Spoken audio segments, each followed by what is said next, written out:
Judo is a very demanding sport on the body and requires you to be flexible, it requires you to be athletic and fast as fuck.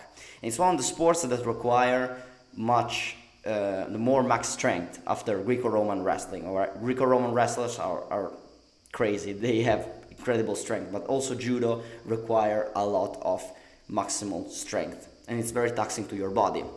So you gotta be strong in order to prevent injury and keep training your skills in order to improve at the sport. First of all, what is maximal strength?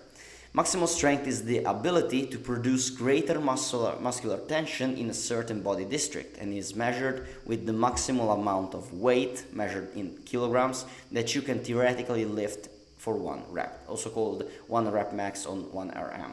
And there are 4 fundamental movement patterns in strength training, which are squatting, hinging, pushing, and pulling. Pushing and pulling are for the upper body.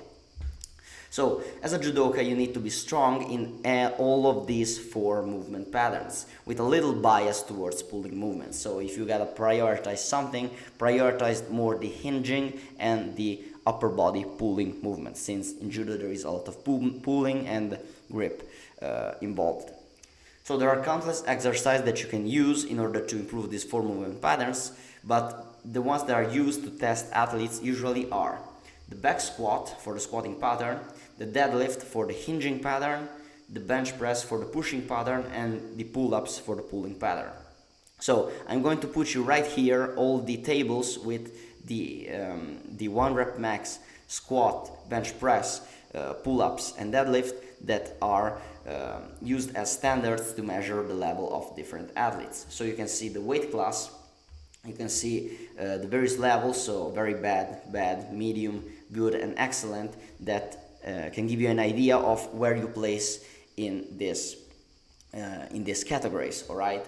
You don't have to be fixated on it, alright? There are a lot of Olympic level athletes that don't reach the good or excellent level, but it just to give you an idea about where you should prioritize your lifts. For example, I'm pretty good, I'm a 73 kilo athlete.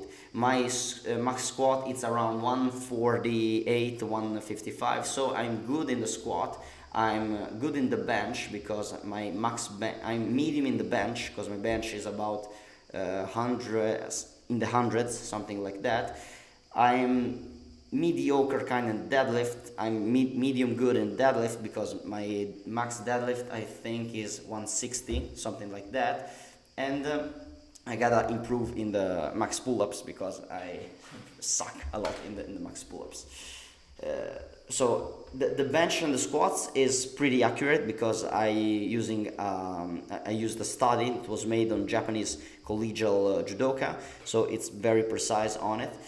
About the deadlift, I used some powerlifting standards and I adapted to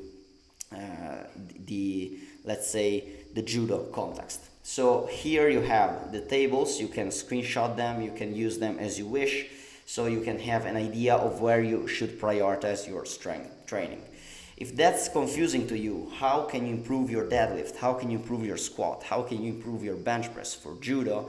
And to get stronger on the mat and get injured less, you can book a free one-on-one consultation with me. You have my email address in the description. You can write me and ask me questions about how can you improve your strength and conditioning or rehab for judo specifically. So remember that strength standards are arbitrary and you don't need to meet any of them in order to be a successful athlete, but being strong enough will reduce your risk of injury and perform better on the mat. So if you have any question, you have my email address in the description. I hope that this video was useful. Remember to aim upward as always.